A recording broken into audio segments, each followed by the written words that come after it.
pod on, and then inside we've got, in the right-hand seat, we can put, in place of the passenger seat, a big rack, and then there's also behind the cockpit, you've got a small area as well. So we have multiple locations for payloads.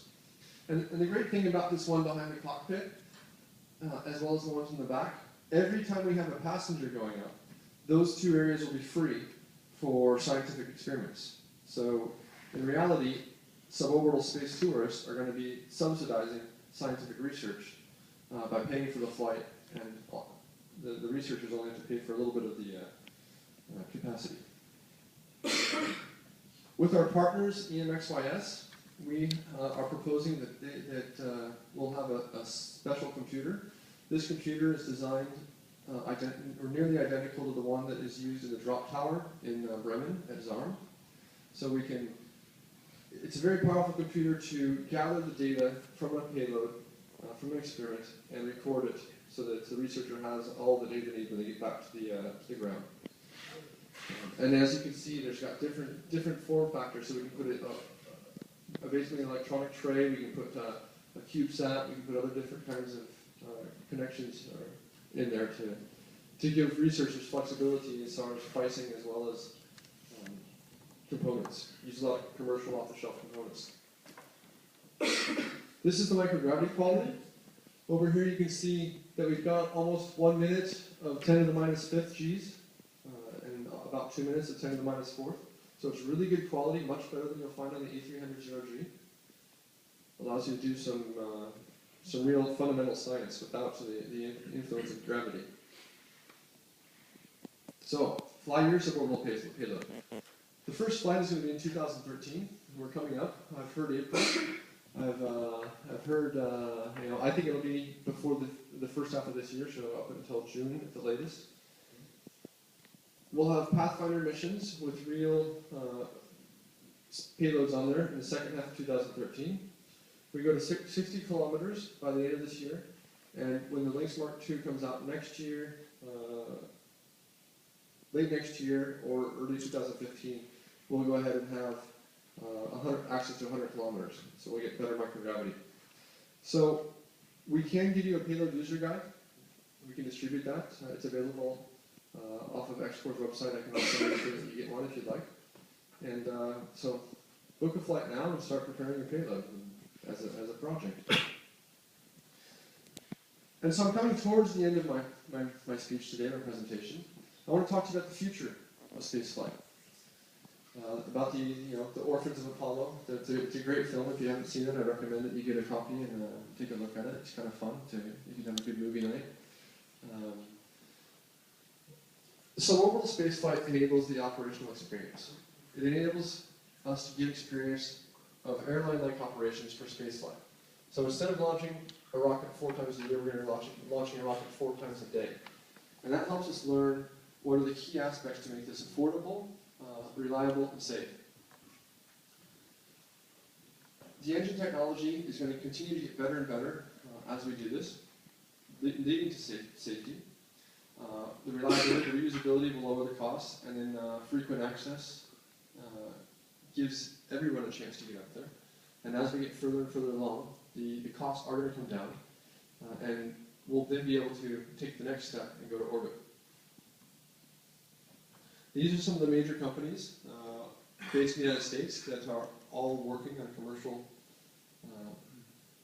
spaceflight. Different ones with either their own programs or programs with NASA. And why would these companies, all these companies, get involved? Well, there's a lot of commercial motivations. Resources, extracting resources from asteroids. 2 companies last year have unveiled themselves, Planetary Resources and Deep Space Industries, I believe. I don't know if that's the correct term for that second company or not. But they're going to go out and mine water, eventually metals, from these asteroids. Their first step is to go out and explore and characterize the materials, the resources that are available out there, and then they're going to go ahead and bring these back. A lot of people, I think are going to make money on the entertainment aspect.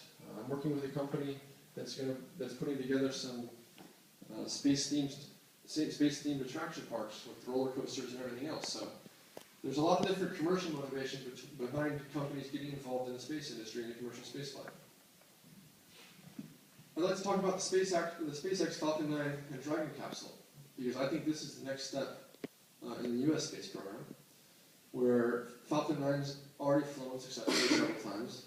The Dragon has been birthed to the space station. And if you think about how much propellant it requires, it's not actually that much propellant. There's 200,000 euros of kerosene and oxygen on board Falcon 9. Well, if you use the airline industry rule where fuel is 1/3 of the operational cost, that brings you up to 600,000. And since there's 6 passenger seats, 1 pilot, if you will, you could probably take 6 people, it's only 100,000 euros for a ticket to orbit, if we're using an airline model. This is very aggressive, I agree, at this stage, but it might be something that can happen in 20 years' time, where orbital flights actually get down to that level of affordability, if Elon Musk succeeds in getting his Grasshopper concept into a fully reusable orbital spacecraft. So I have to show you this. I mean, I just love watching this rocket launch. I watched it with my daughter when the first one went off, and she loved it. I watched the one when they had the engine go out, and I thought that was just amazing. It still succeeded in the mission, 5, even though they lost an engine. 3, 2, 1, 0. This is a very commercial video where they talk. You can feel the emotion here. NASA video is very boring. NASA TV, everything's normal. This, they have people cheering in the background. They're making it much more live and friendly.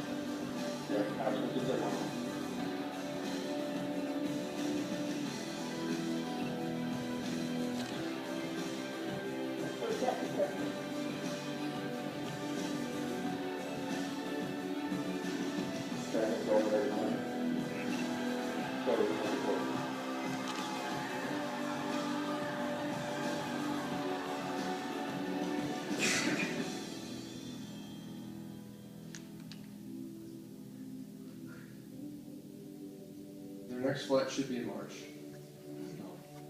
You can always watch the webcast. They're initiating the capture of the Dragon. Standing by. Capture is confirmed.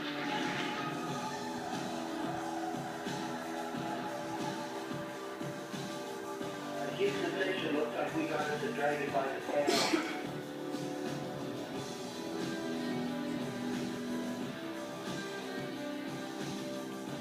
I spent quite a bit of time poking around in here this morning, just looking at the engineering and the layout, and I'm very pleased.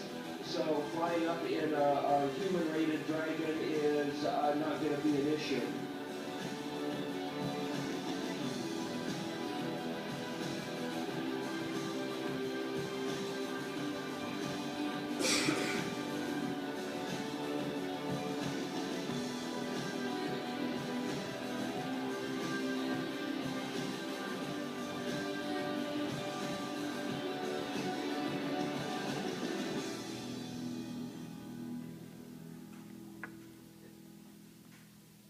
That's the future that's happening now, right in the United States. And I think in 3 years they'll probably have the Dragon as a crew vehicle. So what's happening in Europe? Because we're here in Europe, and unfortunately most of you will not be able to go work in the United States because you're not U.S. citizens, which is a big bummer because most of the activities happening over there. So in Europe, well, we're kind of back to the sketches and the conceptual issues in PowerPoint engineering. There's the Future Launchers program. We've got the Ariane 5 midlife upgrade. We've got Ariane 6 studies that are going to be happening. The big challenge in the European industry is that we're politically motivated. Where ESA has the just return rule, where the money that goes in from a country has to come back to that country. That's why we have Ariane 5 that has solid boosters on the side, manufactured by the Italians. We've got the central core, which is hydrogen and oxygen, manufactured by the French. There's German participation. else? Well, it doesn't make for a very commercially friendly and cheap to operate vehicle. If we don't move down that road, we're going to have a hard time competing with the Americans. What's our best hope? I think there's two potential projects. One is Project Enterprise on the suborbital side of things. It's a Swiss and German company, and they're actively working on doing a vehicle similar in performance to the Lynx. Keep your ears open for them. They might have some good news out in the next couple of years. And then on the orbital side, Skylon. Skylon has a new engine technology called the Sabre engine, which is a liquid hydrogen burning engine. It breathes air all the way up to Mach 5, and after you pass Mach 5, they close off the inlets, and they use the onboard liquid oxygen to finish the journey up into orbit. They've proven a lot of the concepts behind the engine. They've got quite a bit of funding for the research, and it may have promise for 10, 20 years down the road to be a really competitive vehicle. Around the moon. Well, ESA at one point studied using the Soyuz capsule for a trip around the moon, funded by ESA, and going there, even landing on the moon. I don't know if that's really going to happen. I don't think they have the budgets to do that as a government-funded program. But Space Adventures does have some money. They've got one client who's already paid money to fly around the moon. I don't know if they've got a second one yet. I don't think so. But that's a $100 million trip to go around the moon using a Soyuz that's been refitted for a little bit of an extended mission. And so this could be happening in the next 10 years, where we're going to see another private return to the moon.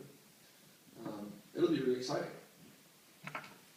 And then, as we go further and further out, we've got the highways in space.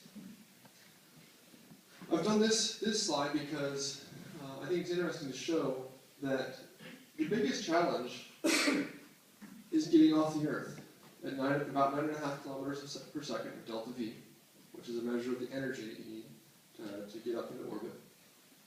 Once you get off the Earth and into low Earth orbit, it's only about 3.5 to 4 to get to the Lagrange point between the Earth and the Moon. So it's a 7.5 round trip. And from there, every other destination is a combination of like 5 kilometers per second of delta V. So once you get up to EML1, you basically need a space tug that all it needs to do is get refueled. And you can then go visit the moon, you go land, you can come back up, you can go over to the moons around Mars, Phobos, you can come back. Once you get to Phobos, if you have a fuel depot there, you can go down to the surface. And then if you've got a fuel depot on the surface of Mars, you can get back up and come all the way back. So this is the type of stuff that we need to think about as far as putting fuel depots at key strategic locations in space to open up what we call the inner solar system economy. And I think it's going to happen. I think it will happen as soon as the transportation costs of low Earth orbit come down by a factor of 10. If Falcon 9 is really going to become reusable, we can probably put up enough propellant to actually go visit these locations fairly affordably. So the key takeaway messages for you tonight are that repeat access to space will drive down the pricing as the number of flights goes up. There is a boundless potential, so unlimited opportunity in space, both on the resources, on energy, on exploring new destinations. And in order to achieve the new dreams, any of the dreams you may have for going into space, it's about education, so make sure you get a good education, stick with it. Put in the extra hours to study hard, to learn new things. Don't just listen to what your professors have to say, go get your own education by reading books and learning about what you want to do in the future. Take a lot of self-initiative. If you want something done, do it yourself, and put your energy into it, put your hard work behind it, and just go do it. As you do those things, you're going to notice that certain doors will just open, and don't be afraid to jump through. It's about having an opportunity and knowing when to just go for it. So I wish you all the best of success in your future careers, and hopefully in the space industry, as you change the world in the future. So, thank you very much. I'm now ready for questions.